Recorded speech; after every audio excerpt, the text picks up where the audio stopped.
तो सीधे तौर पर और अगर खास चर्चा है तो ये चर्चा जो है मेरे हिसाब से अविनाश सर के बिना पूरी नहीं होगी और निमेश ठाकर भी हैं। आप दोनों का स्वागत है इस शो में। आप दोनों से ही समझने की कोशिश करेंगे कि किन शेयरों पे नज़र बना के रखनी चाहिए। अविनाश सर और निमेश, आप दोनों से सवाल है, पहले तो नमस्कार। किसी शादी में गए कि नहीं बीते 10 दिनों में?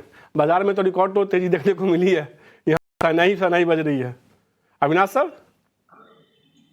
इनफैक्ट मनीष, शादियों का सीजन तो मेरे ख्याल से देखिए नवंबर दिसंबर में तो शादियों का सीजन होता है, तो काफी दोस्तों की शादियां हैं। अभी 20 दिसंबर को एक अहमदाबाद में शादी है, तो शादियों का माहौल अलग होता है। और आपने सही कहा कि वेडिंग सीजन आता है तो इनडायरेक्टली इकोनॉमी को बेनिफिट करता है, क्योंकि बहुत सारे खर्चे होते हैं।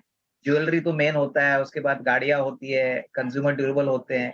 तो हर तरीके का इकोनॉमिक एक्टिविटी को बूस्ट करने वाला एक ऐसा ये इवेंट होता है। और नवंबर दिसंबर और अप्रैल में ये दो ऐसे टाइम फ्रेम होते हैं जहाँ पे इंडिया में वेडिंग सीजन बहुत अच्छी तरह से चलता है। और ये मेरे ख्याल से इंडिया के लिए ही एक स्पेशल फीचर है, क्योंकि अब्रॉड को मुझे पता नहीं शादियों में कितना पैसा होता है, बट इंडिया एक ऐसा मात्र है जहाँ पे दिल खोल के पैसा खर्चा किया जाए। दिल खोल के खर्च किया जाए, वैसा भी हम देख रहे हैं कि बाजार में भी दिल खोल के तेजी है। पोर्टफोलियो में तो मुनाफा भी अच्छा खासा देखने को मिला है जिन्होंने निवेश किया है। निवेश आप कहीं गए हैं कि नहीं शादियों में कहीं? डेफिनेटली पिछले 10 दिन में 2 शादी अटेंड कर चुके हैं और वाह, आने 10 वाले दिन में दिनों 2। में भी 2 शादी का जो इनविटेशन पेंडिंग है। तो डेफिनेटली जिस तरह से माहौल है काफी स्ट्रांग है और लोग दिल खोल के खर्चा कर रहे हैं, वो भी दिख रहा है। दिल खोल के खर्चा कर रहा है। थोड़ी देर पहले डिम्पी से मेरी बात हुई थी तो उन्होंने भी कहा था कि हाँ मैं गया था, तो लोग खूब तो खर्च कर रहे हैं। तो शुरुआत सबसे पहले जिस टॉपिक से करते हैं वो है ज्वेलरी सेक्टर। ज्वेलरी सेक्टर में हम देखते हैं कि लगातार जो है एक ऐसा सेक्टर है जो ग्रो करता रहता है और इसमें कई सारी अच्छी कंपनियाँ हैं, टाइटन से लेके सेंको गोल्ड से लेके कई अच्छी कंपनियाँ हैं। और इस पूरे सेक्टर में हमने देखा है कि लगातार एक कह सकते हैं साल दर साल एक स्थिर ग्रोथ देखने को मिला है। 10-12% का CRG ग्रोथ या सालाना ग्रोथ तो देखने को मिल रहा है। अविनाश सर, मैं सही बता रहा हूँ? और कोई शेयर आप बताइए ज्वेलरी सेक्टर से कि कौन सा शेयर आपको पसंद आता है? इनफैक्ट मनीष, 2 शेयर है। एक तो जो रिसेंटली लिस्टेड हो गया था सेंको गोल्ड, हमको लग रहा है कि देखिए वैसे तो टाइटन मार्केट लीडर है, लेकिन सेंको गोल्ड का जो नेटवर्क है ईस्ट इंडिया में बहुत शानदार है। कंपनी ने पहले 6 मंथ्स के लिए भी बहुत मजबूत नंबर दिखाया। और नॉर्मली जो सेकंड हाफ होता है अक्टूबर टू मार्च, यहाँ पे फेस्टिव सीजन होता है, तो second half normally first half से काफी बेहतर होता है। तो मेरे ख्याल से देखिए नंबर्स तो ऑलरेडी फर्स्ट हाफ में टॉप लाइन करीबन 20-25% बढ़ा है, प्रॉफिटेबिलिटी भी बहुत अच्छी बढ़ी है। कंपनी मैनेजमेंट का भी मानना है कि डिमांड बहुत तेजी से बढ़ रही है, मार्जिन पे भी अच्छा इसका इंप्रूवमेंट देखने को मिलेगा। तो हमारा मानना है कि 8 से 12 महीने की अवधि अगर कोई करंट प्राइस से भी खरीदता है, करंट प्राइस करीबन 727 है, तो करीबन 870-875 का टारगेट प्राइस आप मान के चलिए, क्योंकि जो फेस्टिव सीजन है वो मुझे लगता है कि अगले साल भी चलेगा, तो उसका बेनिफिट भी कंपनी को मिलना चाहिए। और दूसरा शेयर मनीष, जो थोड़ा सा इंडियन पॉपुलेशन के ऊपर बेस नहीं है, लेकिन जो यूएस मार्केट में काफी अच्छी तरह से चलता है, लेकिन जो इंडियन कंपनी है वो बेनिफिट करेगी, उसका नाम है गोल्डियम इंटरनेशनल। ये मैं आपके निवेशकों को इसलिए कहना चाहूंगा, सारे 18 हाउस स्वदेश के, क्योंकि वैल्यूएशन इस कंपनी के बहुत ही बेहतरीन है। बड़े निवेशक जैसे रमेश डवानी जी अभी भी इस कंपनी में स्टेक रखते हैं, और ये इनका काफी पुराना इन्वेस्टमेंट है। सबसे बड़ी बात, ये कंपनी बिल्कुल कर्जा मुक्त है, करीबन 250 करोड़ की कैश है, और ये लैब ग्रोन डायमंड्स बनाते हैं, जो बेसिकली आर्टिफिशियल तरीके से डायमंड्स बनाए जाते हैं। तो ये भी एक काफी अच्छा विकल्प है, क्योंकि यूएस में जब क्रिसमस आता है, न्यू ईयर आता है, तभी मेरे ख्याल से काफी अच्छी तरह से सेल्स होती है। तो ये भी मुझे लगता है कि अगर नजरिया आप साल भर का रखते हैं तो 220-225 का रिस्क रिवॉर्ड बन सकता है। करंट प्राइस करीबन 170-173 है। तो ये भी मेरे ख्याल से प्योरली डोमेस्टिक मैरिज नहीं, बट जो न्यू ईयर का क्रिसमस का जो भी स्पेंडिंग होगा, इसका फायदा इस कंपनी को जरूर है। सीधे तौर पे ज्वेलरी के सेक्टर से जुड़ी 2 कंपनियां जो पसंद आ रही है अविनाश को खरीदारी करने की सलाह दे अगले साल के नजरिए से। एक सेंको गोल्ड है, खरीदारी की 875 का लक्ष्य होगा। दूसरी जो कंपनी है गोल्डीमैन इंटरनेशनल है, जहां को लगता है कि मजबूती देखने को मिल सकती है, 225 रुपये का लक्ष्य होगा। समान तौर पर इस समय 12:30 बजे मैं मिड कैप मसाला का शो करता हूँ, लेकिन आज वापस से कह सकते हैं कुछ 2 मिड कैप और small cap share Avinash sir ने बताया है ज्वेलरी सेक्टर जुड़े, वो काफ़ी अच्छे देखने को मिल सकते हैं निवेश के लिहाज से। निवेश हमने देखा कि सीधे तौर पे अविनाश सर ने तो 2 मिड कैप स्टॉक्स बताए हैं ज्वेलरी सेक्टर जरूर। मुझे लगता है ज्वेलरी सेक्टर में आप एक कोई हैवी वेट शेयर बताएंगे। टाइटन तो कहीं नहीं पसंद है आपको? डेफिनेटली मैं मार्केट लीडर के साथ ही जाना चाहूंगा और मैं टाइटन की बाय रिकमेंड करूंगा। देखिए पिछले क्वार्टर का भी रिजल्ट आया था, वहां पर एक 20% का प्रॉफिट ग्रोथ देखा था। कंपनी ज्वेलरी सेगमेंट की अगर देखें तो रेवेन्यू वाइज रफली 85% का रेवेन्यू ज्वेलरी सेगमेंट्स है। बट अगर आप अदर सेगमेंट में भी देखें जैसे आईवेयर है या दूसरी प्रोडक्ट्स है, वहां पर भी कंपनी जो है काफी अच्छा ग्रोथ कर रही है। प्लस ज्वेलरी सेगमेंट अंदर कंपनी ने अमेरिका के अंदर भी जो है वो अपना एक्सपेंशन स्टार्ट कर दिया है। तो मुझे लग रहा है कि कहीं ना कहीं प्रॉफिट यहाँ से बेहतर रहने वाला है। Second thing, market all time high पे है और हम लोग मार्केट के अंदर अगर वॉलेटिलिटी भी आती है तो जब मार्केट लीडर के साथ हम लोग रहते हैं तब क्या है कि हमारी पोर्टफोलियो की पोजीशन जो है बेटर रहती है। तो उस लिहाज से भी मैं टाइटन के अंदर मेरी रिकमेंड करना चाहता हूँ कि बाय करना चाहिए। 4500 के टारगेट प्राइस आने वाले 1 साल में देखने को मिल सकते हैं। बट दर्शकों को मेरी विनती है कि हम लोग जो कुछ भी स्टॉक यहाँ पर मैं रिकमेंड करूं वो एक साथ बाइंग ना करें, उसको स्टैगर्ड मैनर में बाय करें। आने वाले 2-3 महीने के अंदर बाय कीजिए क्योंकि मार्केट के अंदर ऑल टाइम हाई और एक करेक्शन जो है वो एक्सपेक्टेड है। तो जब भी करेक्शन होता है ये स्टॉक के अंदर आप बाय कर सकते हैं। तो टाइटन के अंदर जो है मैं बाय रिकमेंड करता हूँ। 4500 के लक्ष्यांक आने वाले दिनों में देखने को मिल सकते हैं। तौर पर टाइटन में खरीदारी करने की सलाह है। निवेश ने एक बात बोली है कि अब जैसे गिरावट आए तब आप खरीदारी कीजिए, अभी तुरंत नहीं खरीदारी कीजिए, गिरावट पे आप मौका लीजिए और धीरे धीरे खरीदारी करके चलिए। 2 शेयर अविनाश सर ने बताए। चलिए ज्वेलरी की तो बात हो गई, शादियों में अब थोड़ी बस कह सकते हैं कि सफ़र की बात करते हैं, गाड़ियों की बात करते हैं। शादियों का सीज़न है तो हम देखते हैं कि गाड़ियों की भी बिक्री काफ़ी ज़्यादा बढ़ती है और जो आंकड़े बता रहे हैं खासतौर पर नवंबर में अगर देखें पिछले साल के मुकाबले 2022 के मुकाबले, तो इस साल नवंबर में गाड़ियों की बिक्री जो है ना करीब 21% बढ़ी है।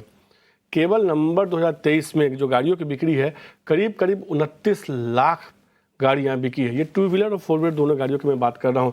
जिस तरीके से गाड़ियों की बिक्री के संकेत आए हैं, अब दिसंबर के तो जब आएंगे, जब दिसंबर खत्म होगा, ये संकेत तो सीधे तौर पे देखने को मिल रहा है कि अविनाश सर तो दिवाली जैसा ट्रिगर भी था, लेकिन शादियों का भी एक ट्रिगर है मजबूती के तौर पे, मजबूत तौर पे देखा जाता है। और हम देखते हैं कि बाइक्स कार काफ़ी ज़्यादा बिकती हैं। कई कंपनियां तो लॉन्चेस भी इस समय ही करती है, जस्ट दिवाली के बाद कुछ दिवाली के समय। क्या रहा अभी कार और बाइक सेगमेंट में कौन से शेयर्स आपको पसंद आ रहे हैं 2 व्हीलर 4 व्हीलर में इस लेवल? इनफैक्ट मनीष, आपने सही कहा कि देखिए गाड़ियों का भी मेरे ख्याल से अक्टूबर टू दिसंबर का जो पीरियड होता है वो टिपिकली थोड़ा सा नरम होता है क्योंकि दिसंबर में कोई गाड़ी खरीदता नहीं है। लेकिन फिर भी इस बार क्या हो गया है कि फेस्टिव सीजन है और शादियों के सीजन में तो ऑब्वियसली थोड़ी बहुत ओकेशनल बाइंग होती है। तो इस स्पेस में हमको महिंद्रा एंड महिंद्रा पसंद है। हमने आपके चैनल पे बहुत बार पहले इसको रेकमेंड किया है, तभी हमने करीबन 1700 का भाव बोला था। अभी हमको लग रहा है कि जिस प्रकार का वॉल्यूम पिकअप देखने को मिल रहा है और अगले साल के जो जनवरी में प्राइस इंक्रीज के साथ नए लॉन्चेस एक्सपेक्टेड है, तो करीबन 1825 का एक टारगेट प्राइस लेके हम अभी भी क्लाइंटों को ये रेकमेंड कर रहे हैं। हमारा मानना है कि देखिए महिंद्रा बहुत वेल पोजिशन्ड है प्रीमियम कार्स में। ऑलरेडी 1.5-2 साल की वेटिंग उनके बड़े मॉडल्स XUV 500, उसके बाद थार, ऐसे मॉडल जो अभी वो बना रहे हैं वो डेफिनेटली 1.5-2 साल का वेटिंग है। और कस्टमर ऐसे गाड़ियों के लिए वेट करने की भी चेष्टा रखते हैं क्योंकि नॉर्मली क्या होता है कि गाड़ी जल्दी नहीं मिलती तो कैंसलेशन होती है, लेकिन महिंद्रा के केस में ये कैंसलेशन बहुत कम हो चुकी है। मेरे ख्याल से यूटिलिटी व्हीकल स्पेस और जो हायर एंड जो व्हीकल्स है यहाँ पे महिंद्रा ने बहुत अच्छा काम किया। प्लस इलेक्ट्रिक व्हीकल्स का जो इनका डेब्यू है वो ऑलरेडी हो चुका है। अगले साल आपको बहुत सारे इलेक्ट्रिक व्हीकल्स भी देखने को मिलेंगे। तो 1825 का टारगेट प्राइस लेके यहाँ पे खरीदी करें। कोई भी गिरावट अगर आती है तो थोड़ा सा और करें क्योंकि हमको लग रहा है कि long runway for growth Mahindra के पास है और अच्छी खासी कमाई होगी। अविनाश को जो है कह सकते हैं कि ऑटो सेक्टर में महिंद्रा एंड महिंद्रा पसंद है। 1825 के लक्ष्य के साथ खरीदारी कीजिए, 1 साल का नजरिया रखना होगा आपको। गिरावट आता है तो और खरीदारी करके चल सकते हैं। अच्छी मजबूती की उम्मीद वो जता रहे हैं यहाँ से। निवेश आपकी तरफ से कौन सा होगा ऑटो शेयर? देखिए मैंने आगे भी कहा था मैं मार्केट लीडर के साथ ही जाना पसंद करूंगा और मेरी जो चॉइस है वो मारुति सुजुकी है। मारुति की अगर बात देखें तो कंपनी ने जो लास्ट रिसेंटली एसयूवी सेगमेंट के अंदर जो back to back model launch किए वो काफी एक स्ट्रॉन्ग डिमांड आ रही है और उससे कंपनी के जो रिएजन है वो भी एक बेहतर होने की उम्मीद है। मुझे लग रहा है कि ये प्राइस के अंदर और पिछले 3 साल का अगर मारुति का चार्ट देख के निकाल लीजिए तो कुछ खास रिटर्न मारुति ने नहीं दिए हैं। बट कंपनी ने जब ये एसयूवी सेगमेंट के अंदर एंट्री ली है और जहां पर अच्छी बिक्री देखने को मिल सकती है, मुझे लग रहा है कि मारुति जो है वो आने वाले दिनों में आउट परफॉर्म कर सकता है। तो करंट लेवल से मैं मारुति और 12 डिप्स की स्ट्रेटेजी से मारुति को बाय रिकमेंड करता हूँ।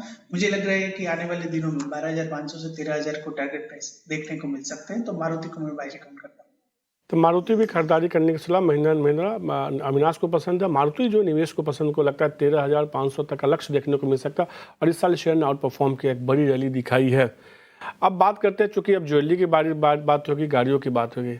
शादियों के सीजन में हम देखते हैं ना, फैशन काफ़ी जोर पे होता है और महंगे महंगे कपड़े खरीदे जाते हैं, सूट खरीदे जाते हैं, लहंगे खरीदे जाते हैं और उसकी बिक्री काफ़ी ज़्यादा बढ़ती है। तो ऐसे में अब ये समझने की ज़रूरत है कि किन टेक्सटाइल कंपनियों या हौजरी कंपनियों को इस मामले में सीधे तौर पे फ़ायदा होता हुआ दिखेगा। अविनाश सर, कौन सा शेयर पसंद आ रहा है आपको इस सेगमेंट से? इनफैक्ट मनीष, टेक्सटाइल स्पेस में हमको एक ऐसी कंपनी पसंद है जो होम टेक्सटाइल मार्केट में बहुत बड़ी है और यूएस मार्केट में इनका काफी बड़ा कारोबार है।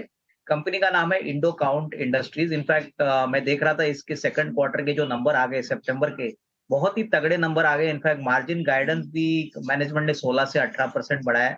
वॉल्यूम ग्रोथ भी इन्होंने करीबन 10 से 15% बढ़ाया। और मुझे लग रहा है कि सबसे बड़ा एडवांटेज है कि यूएस में अभी होम टेक्सटाइल मार्केट वापस स्टेबलाइज हो गया, काफी बड़ा मार्केट है। और सबसे बड़ी बात, कॉटन यार्न के जो कीमतें थे, कॉटन की कीमतें थे, वो थोड़ी सी कम हो गया। तो इनके लिए रॉ मटेरियल का जो एक्सपेंस है, थोड़ा सा खर्चा है, वो रीजनेबल ही नीचे आएगा। तो इससे भी मार्जिन में बढ़ोतरी होगी। करीबन हमको लग रहा है 360 365 का अगर टारगेट प्राइस अगर हम ले तो अच्छा रिस्क रिवॉर्ड आपको मिलेगा। अच्छी कंपनी है और सबसे बड़ी बात, इन्होंने जीएचसीएल के भी टेक्सटाइल यूनिट ली है, तो इसका भी इंटीग्रेशन हो रहा है। तो इससे भी इनको काफी फायदा होगा। तो मेरे ख्याल से साल भर के नजरिए के लिए यहाँ पे डेफिनेटली एक अच्छा रिस्क रिवॉर्ड बन सकता है। स्टॉक करीबन 305 306 चल रहा है, तो 360 को लेके यहाँ पे खरीदी करो। पे इंडोकांट में खरीदारी करने से एक साल में 20% तक का रिटर्न देखने को मिल सकता है। टेक्सटाइल सेक्टर से जुड़ी कंपनी। निवेश, इस थीम पे आपको कौन सा शेयर पसंद आ रहा है? देखिए, मैं पेज इंडस्ट्रीज के साथ जाना चाहूंगा। एक चीज जो मैंने ऑब्जर्व की है वो भी प्रीमियमाइजेशन का जो है वो ट्रेंड चल रहा है और वहां पर अगर आप देखें तो हौजरी सेगमेंट के अंदर एक प्रीमियम प्रोडक्ट जो बेचती है वो पेज इंडस्ट्रीज है। मुझे लग रहा है कि कहीं ना कहीं स्टॉक ने एक रिसेंटली हमने देखा था कि FY21 कंपनी ने एक 55,000 का एक हाई बनाया था और वहां से स्टॉक ने एक अच्छा खासा करेक्शन दे दिया है। मुझे लग रहा है ये 37,000 पे एक अच्छी एंट्री बन सकती है ये स्टॉक के अंदर। तो मैं पेज इंडस्ट्रीज को बाय रिकमेंड करता हूँ और मुझे लग रहा है कि आने वाले एक साल में फिर से ये स्टॉक जो है वो अपना जो ऑल टाइम हाई वहां पर टेस्ट करने के लिए जा सकता है। आई थिंक 53,000 का जो है वो टारगेट प्राइस में देता हूँ। तो पेज इंडस्ट्री करंट लेवल से बाय रिकमेंड है। हेवी वेट शेयर कह सकते हैं कि आपको 2 शेयर खरीदने के लिए 1 लाख रुपये ज़्यादा चाहिए। एक शेयर 53,000 रुपये का, और हमने देखा है कि लगातार इस शेयर में एक अच्छी बड़ी मजबूती देखने को मिली है। कंपनी के पोर्टफोलियो में जॉकी जैसे बड़े ब्रांड हैं। पेज इंडस्ट्री निवेश को पसंद आ रहा है। 53,000 का लक्ष्य होगा, 1 साल के लिए खरीदारी करने की सलाह होगी। जबकि अविनाश सर को टेक्सटाइल सेक्टर में जिस थीम की मैं बात कर रहा हूँ उसमें इंडोकांट पसंद आ रहा है, वो खरीदारी करने की सलाह दे रहे हैं 360 रुपये के लक्ष्य के, यानी कि जिस भाव से अभी है वहाँ से उनको लगता है 20% के आसपास का अपसाइड देखने को मिल सकता है। अब सर ज्वेलरी हो गई, सज गए, दूल्हे दुल्हन सज गए हैं। अब जो है गाड़ी से पहुंच रहे हैं, तो पहुंचेंगे कहाँ? तो या किसी ऑडिटोरियम में पहुंचेंगे, या कह सकते हैं किसी कम्युनिटी सेंटर में पहुंचेंगे, या होटल में पहुंचेंगे। और आजकल तो होटलों में हम देखते हैं कि बुकिंग जो है कई महीने पहले कर दी जाती है, और ये एक ऐसा सेगमेंट है होटल, खासतौर पर हॉस्पिटलिटी, उसमें हमने काफ़ी तेज़ी देखी है, खासतौर पर पोस्ट कोरोना। अविनाश सर, सही बता रहा हूँ ना? तो क्या इसमें कौन सा शेयर आप सेक्टर आपको पसंद आ रहा है? नहीं, बिल्कुल मनीष, देखिए होटल्स में अभी ऑक्यूपेंसी लेवल रिकॉर्ड लेवल पे चल रही है। अक्टूबर टू दिसंबर तो वैसे भी सीजन होता है इन होटल्स के लिए। लेकिन जो कंपनी मुझे पसंद है वो बेसिकली महिंद्रा ग्रुप की कंपनी है और कंपनी का नाम है महिंद्रा हॉलिडे रिसोर्ट। देखिए ये कंपनी के पास 50 रिसोर्ट्स के ऊपर है और ये बेसिकली वेकेशन शेयरिंग प्रोग्राम्स में मार्केट लीडर है। सबसे बड़ी बात, ओवर द इयर्स हमने देखा है कि देखिए जो ट्रेंड्स अभी इंडियन पॉपुलेशन में हो गए, पहले साल में एक बार हॉलिडे हुआ करता था, 2 साल के बाद हॉलिडे होता था, लेकिन अभी इस समय में आप किसी भी वर्किंग कपल को पूछ लीजिए, कोई भी बंदे को पूछिए, तो वो साल में कम से कम 2 बार हॉलिडे करता है। और महिंद्रा हॉलिडेज में मुझे लग रहा है कि सबसे अच्छी बात क्या है कि बिल्कुल कर्जा मुक्त कंपनी है, करीबन 800 करोड़ की कैश है और बहुत ही प्रीमियम लोकेशंस पे इन्होंने रिसॉर्ट्स बनाए। तो डेफिनेटली मार्केट अपॉर्चुनिटी है। करीबन अगर 1 साल का नजरिया ले तो मुझे लगता है कि काफी अच्छी ग्रोथ आपको थर्ड क्वार्टर में और फोर्थ क्वार्टर में देखने को मिलेगी और नए रिसोर्ट्स कंटिन्यूसली आ रहे हैं। तो यहाँ पे 475 का टारगेट प्राइस लेके साल भर का नजरिए के लिए यहाँ पे खरीदी कर सकते हैं। महिंद्रा हॉलीडे एक शेयर पसंद आता है, 475 का लक्ष्य होगा। एक साल के नजरिए के हिसाब से आप खरीदारी करके चल सकते हैं। निवेश, आपको इस सेगमेंट में कौन सी कंपनी पसंद आती है? देखिए, मैं अविनाश सर की से व्यू से मैं एग्री करता हूँ और मेरा भी रिकमेंडेशन था वो यही था, महिंद्रा हॉलीडेज के अंदर ही बाई करना चाहिए अगर आप टूर्स एंड ट्रैवल सेगमेंट के अंदर देखते हैं। बट डिफर जो है मेरा टारगेट प्राइस थोड़ा डिफर है, मैं थोड़ा ज्यादा एग्रेसिव और मुझे लग रहा है कि 550 के टारगेट प्राइस आने वाले एक साल में स्टॉक में देखने को मिल सकते हैं, क्योंकि काफी अंडर जो है वो स्टॉक है और काफी टाइम से ये स्टॉक ने एक बड़ी रैली नहीं दी है। तो आई थिंक मुझे लग रहा है कि महिंद्रा हॉलीडेज जो है वो बाई करना चाहिए और 550 के टारगेट प्राइस एक साल में देखने को मिल सकता है। 550 रुपये तक का लक्ष्य देखने को मिल सकता है अगले एक साल में। अब जहाँ तक मुझे याद है, मैंने आपके साथ कम से कम 20-25 तो स्पेशल शो किए होंगे और शायद पहली बार ऐसा हुआ है कि एक शेयर पे जो है दोनों जानकारों का नज़रिया एक आता हुआ दिखा है, वो महिंद्रा हॉलीडेज है। और आपका लक्ष्य तो लगता है एक साल में आसानी से हासिल हो जाएगा। 475 का आपने बताया है, निवेश तो 550 तक का लक्ष्य बता के चल रहे हैं। अब ज्वेलरी की बात हो गई, टेक्सटाइल की बात हो गई, होटल की बात हो गई, कार की बात हो गई। अब सवाल ये कि शादी में जो है बाराती आएंगे तो कहीं ना कहीं जो है वो टूर एंड ट्रेवल्स का इस्तेमाल करेंगे, एविएशन सेक्टर का इस्तेमाल करेंगे। एविएशन सेक्टर में और टूर एंड ट्रेवल्स में होटल से अलग कोई शेयर पसंद आता है क्या आप दोनों को? अविनाश से पहले आप बताइए। देखिए, टूर्स एंड ट्रैवल्स में मुझे लगता है कि जो ऑनलाइन ट्रैवल एग्रीगेटर जो कंपनियां है, जहाँ पे आजकल ऑनलाइन बुकिंग ही होती है। एक जमाना था जब हम फिजिकल टिकट बुक किया करते थे, लेकिन अभी सारा जो पॉपुलेशन है डिजिटल हो गया है। तो ऑनलाइन ट्रैवल एग्रीगेटर स्पेस में ईज माई प्लानिंग जो कंपनी है, मुझे लगता है कि काफी अच्छे वैल्यूएशन। ये देखिए, इस कंपनी की सबसे बड़ी खासियत है कि अगेन एसेट लाइट मॉडल है, प्लेटफॉर्म बिजनेस है। सबसे बड़ी बात, काफी वेल रिकॉग्नाइज्ड है, जैसे कि मेक माई ट्रिप मार्केट लीडर है, लेकिन ईज माई प्लानिंग भी बहुत वेल नोन है। इनके काफी नॉट ओनली टूर्स लेकिन होटल्स के भी काफी अच्छे अरेंजमेंट्स होते हैं। तो मुझे लग रहा है कि 45-46 रुपए का टारगेट से कि यहाँ पे भी एक साल का नजरिया आप कर सकते हो। डेफिनेटली मुझे लगता है कि जिस प्रकार का ट्रैक्शन आपको होटल सेक्टर में दिख रहा है, उसका benefit obviously online travel aggregator players जैसे ईज माई प्लानिंग में भी देखने को मिलेगा। तो ये डेफिनेटली खरीदने लायक है। यहाँ पे टारगेट प्राइस 46, करीबन एक साल का नजरिया। एक साल के नजरिए के हिसाब से 46 रुपये तक का लक्ष्य देखने को मिल सकता है। निमेश, आपकी तरफ से कौन सा शेयर पसंद आ रहा है इस सेगमेंट में? देखिए, मैं एविएशन स्पेस से इंडिगो को बाय रिकमेंड करता हूँ। देखिए, एयर ट्रैफिक जो है ऑल टाइम हाई पे चल रहा है और हम लोग देख रहे हैं कि पहले जैसी भीड़ रेलवे स्टेशन पे देखने को मिल सकती है, वैसी ही भीड़ अभी एयरपोर्ट पे देखने को मिल सकती है। मुझे लग रहा है कि एक साइक्लिकल सेक्टर और डेफिनेटली क्रूड ऑयल के प्राइस का इम्पैक्ट सीधे रहता है, बट ये स्टॉक के ऑल टाइम हाई पे ट्रेड कर रहा है। मुझे लग रहा है कि अभी भी दम है ये स्टॉक के अंदर और आगे जा सकता है। तो बाय ऑन डिप्स की स्ट्रेटेजी से इंडिगो के अंदर बाय कर सकते हैं। मुझे लग रहा है कि एक साल का नजरिया है तो 5300 के लेवल्स देखने को मिल सकते हैं। तो बाय ऑन डिप्स की स्ट्रेटेजी से इंडिगो बाय है। खरीदारी करने की सलाह को 3500 रुपये तक का लक्ष्य होगा। एविएशन में आपको इंडिगो पसंद आ रहा है क्या अविनाश सर, या स्पाइसजेट पसंद है? बिल्कुल, देखिए, मुझे भी इंडिगो पसंद है, लेकिन मेरा टारगेट प्राइस करीबन 3300 रुपीज है। मुझे लगता है कि देखिए, जैसे मेरे को पैनलिस्ट ने कहा कि ये मार्केट लीडर है, 50% से ज्यादा मार्केट शेयर है। एविएशन स्पेस में आपको ऐसी कंपनीज पे बेट करना है जहां पे बैलेंस शीट बहुत स्ट्रांग है और जो बेसिकली कैश फ्लो अच्छा जनरेट करते हैं। तो इंडिगो की अगर हम बात करें तो मुझे लगता है कि रिकॉर्ड लेवल्स पे एविएशन स्पेस चल रहा है और जिस प्रकार से होटल टूरिज्म का इनफ्लो आउटफ्लो टूरिज्म का हो रहा है, का फायदा जरूर इंडिगो को मिलेगा। तो 3300 का टारगेट प्राइस लेके साल भर के नजरिए के लिए ये भी स्टॉक, कोई भी गिरावट आती है तो बाय ऑन डिक्लाइन वाला स्टॉक है, जरूर इसमें निवेश करना है। तो इंडिगो में गिरावट पर खरीदारी करने की सलाह 3300 रुपये तक का लक्ष्य देखने को मिल सकता है। निवेश को तो 3500 तक का लक्ष्य देखने को मिलता है। अगले एक साल के लिए आप खरीदारी करके चलते हैं तो इंडिगो में खरीदारी करने की सलाह दे रहे हैं। अब ये सारा जो हम खर्च कर रहे हैं इसके लिए पैसे की ज़रूरत होगी और आजकल तो हम देख रहे हैं कि शादियों से जुड़े हुए लोन भी बहुत लिए जा रहे हैं इंडिया में। कई सारी स्टोरी हमने इस पर पढ़ी है। तो फाइनेंस से जुड़ी हुई कंपनियां, अब आते हैं जो असली मुद्दा है पैसे की बात अगर करें तो, खर्च की तो हमने सारी बातें कर ली, पैसे की बात करें तो अविनाश सर, किन फाइनेंस से जुड़ी कोई कंपनी आपको पसंद आती है सेगमेंट में? इनफैक्ट मुझे इस स्पेस में जियो फाइनेंशियल काफी पसंद है। अभी तो शेयर थोड़ा भाग चुका है, 248 247 है। मेरे ख्याल से देखिए, कोई भी गिरावट में स्टॉक को खरीदना चाहिए, क्योंकि इस स्टॉक में एक साल नहीं बट अगले 2-3 साल में ये आपको बहुत ज्यादा वेल्थ जनरेट करने की कैपेसिटी रखता है। यहाँ पे टारगेट प्राइस मनीष थोड़ा देना डिफिकल्ट होगा, क्योंकि अभी हाल ही में कंपनी लिस्ट हो चुकी है, पहले साल इनका नया फर्स्ट ईयर होगा। बट अगर 1.5-2 साल का नजरिया कोई लेता है और उसके बाद भी होल्ड करता है, तो मुझे लगता है कि फाइनेंशियल सर्विसेज में पूरी तरह से ये रिलायंस की जो कंपनी है वो पूरी तरह से इंडस्ट्री को डिस्टर्ब करेगी। अभी इन्होंने एक पर्सनल फाइनेंस का एक पोर्टल भी शुरू किया है, ऑलरेडी ब्लैक रॉक के साथ म्यूचुअल फंड से इन्होंने एक बड़ा करार किया है।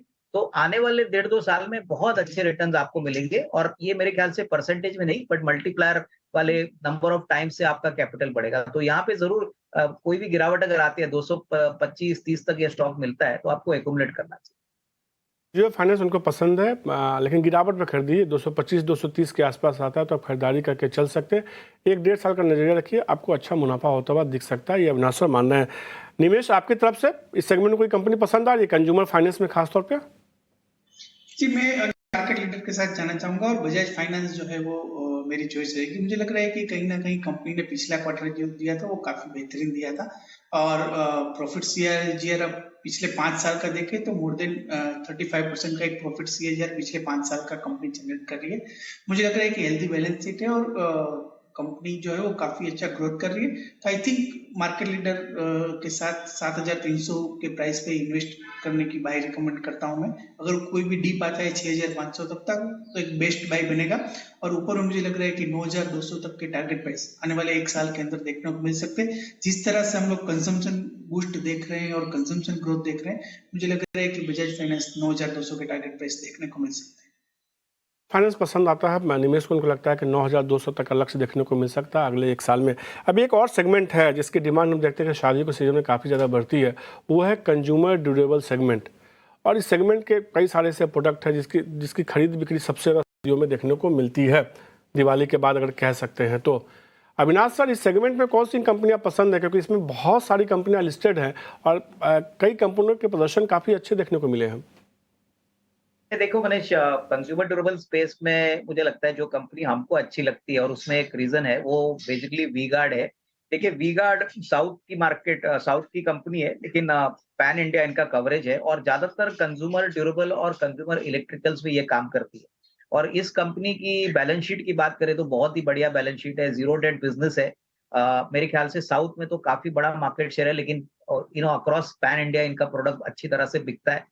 प्रोमोटर्स भी काफी वेल नोन है। इनफैक्ट ये प्रोमोटर्स ने अम्यूजमेंट पार्क वंडरला का बिजनेस भी चालू किया था। तो ये मैनेजमेंट जाना जाता है कंजर्वेटिव के लिए और क्वालिटी और कॉर्पोरेट गवर्नेंस के लिए। तो हमारा मानना है कि इस स्पेस में ऐसा कोई नियर बाय कॉम्पिटिटर नहीं है स्पेसिफिकली साउथ इंडिया मार्केट में जो इनको चैलेंज करे। और सबसे बड़ी बात, ये अच्छी तरह से इस बिजनेस में ज्यादा अच्छा कैश फ्लो भी जनरेट करता है। तो यहाँ पे करीबन 370-375 का टारगेट प्राइस की पोटेंशियल है अगले 1 साल के लिए। तो ये करीबन 300 रुपया चल रहा है, तो यहाँ पे एक निवेश का मौका बन सकता है। ये तौर पे 370 के लक्ष्य के साथ जो वी-गार्ड खरीदारी करने की सलाह अविनाश को पसंद आ रहा है। इस सेगमेंट में आपको कोई पसंद आ रहा है क्या निवेश, कोई शेयर? देखिए, ये सेगमेंट के अंदर जो कुछ भी कंजम्पशन बेस है उसके एक कॉम्बिनेशन वाली कंपनी डिक्सॉन टेक्नोलॉजी। अगर आप देखें तो ये कंपनी जो है वो मेनली कंज्यूमर इलेक्ट्रॉनिक प्रोडक्ट जो है डिजाइन करती है, लाइटिंग प्रोडक्ट डिजाइन करती है, मोबाइल्स डिजाइन करती है, होम अप्लायंसेस जो है वो डिजाइन करते हैं। तो आई थिंक मुझे लग रहा है कि डिक्सॉन टेक्नोलॉजी जो है वो, आप ये थीम को अगर पकड़ना चाहते हैं तो एक बेस्ट स्टॉक कह सकते हैं। ऑलरेडी स्टॉक अभी देखिए पिछले 3 महीने में 3,000 से 6,000 का हो गया है। मुझे लग रहा है कि कहीं ना कहीं ये स्टॉक के अंदर अभी भी रनअप आना बाकी है, बट ऑलरेडी वैल्यूएशन जो है वो महंगे हो चुके हैं, स्टॉक चल चुका है।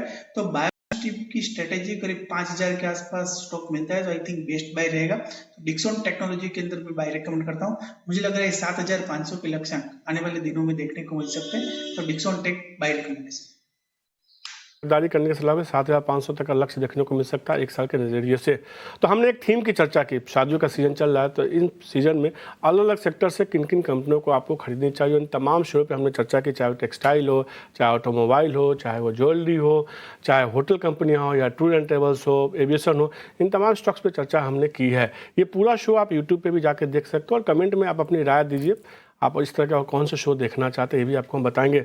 अविनाश सर, निवेश आपका शुक्रिया तमाम शेयरों पे विस्तार से चर्चा करने के लिए। तो बजेगी शहनाई, झूमेंगे शेर। एक खास शो में हमने तमाम शेयरों पर चर्चा की और आपको बताया कि इस थीम के आधार पर किन शेयरों में आप निवेश कर सकते हैं। इस स्पेशल शो में आज के लिए इतना ही। मुझे दीजिए इजाज़त। नमस्कार।